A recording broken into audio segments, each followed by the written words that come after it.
Ең бірінші баланы аямау керек. Адамның өзіне өзі қызмет істеуге үйрену керек. Баланы еңбекке тәрбиелеу керек.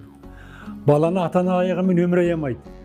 Сондықтан кез келген адам қиындықты жеңуге дайын тұру керек.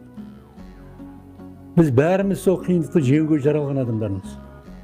Тегін нәрсенің қадірі болмайды.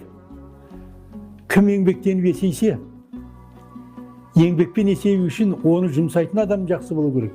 Әсіресе анасы ақылды болу керек. Анасы ақылды болмай, бала жақсы бола алмайды. Бірақ енді баланың өсі үш түрлі нәрседен қалыптасады дейді. Бірінші, баланың ойнайтын ортасы болады. Ең бастысы оған тәрбие беретін ата-ана болады. Ал тірегі ұстаз болады. Ұстаз соны жалғастырушы. Жақсы ұстаз баланың бақыты дейді. Егер бір нашар ұстаз болса, 100 адам мертігет деп жазып отыр.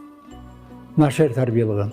Сондықтан әсіресе бастауышта оқитын балаларға, детсадта жүрген балаларға жақсы тәрбие беріп, жақсы бағыт берсе, бастаудың көзі таза болса, су алысқа ағады дейді.